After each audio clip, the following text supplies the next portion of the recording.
Hello. Hi, good afternoon. Nice to see you.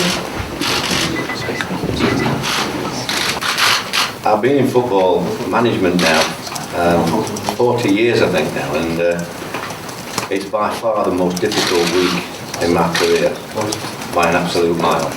It's the traumatic, I can't, even now I can't get my head around the situation, and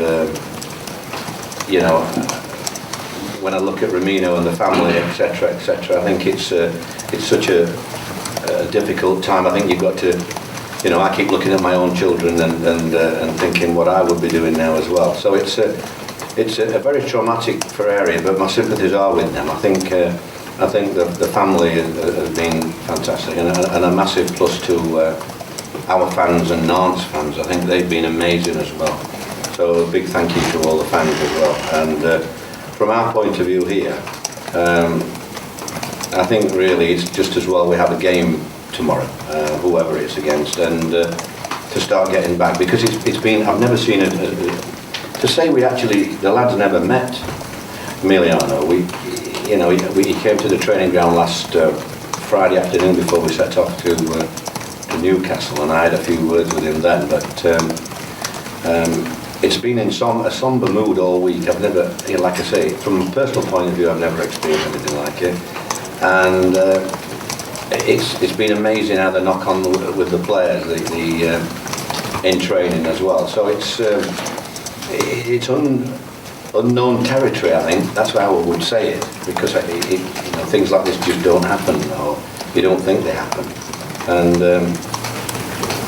whilst I say I've had to use all my experiences, it's probably hit me harder than anybody else, because I've met the lad and talked to him for the last 6 or 8 weeks on numerous occasions, and know how he was looking forward to this. So that's all I wanted to say really. I've had another chat with the lads this morning, and obviously one or two of the lads, I think it was only right that they speak to people that might help them in this situation, because you don't realise the trauma it causes a lot of families, whether it's memories being brought back or of different situations and what have you. But I've been surprised at the number of players that probably required a little, help from outside as well as inside. And I don't really know what how it's going to be in the next 24 hours, if I'm honest. I don't feel personally that I'm right at the moment, but I've asked Kevin and Ronnie to try and make sure I don't slip the standards too much. Are you with me? But it's just such a strange feeling. We're prepared, by telling them how we're going to play and tactics-wise, etc. But it's almost as if the game of football is somewhere else at the minute. It's not really around us.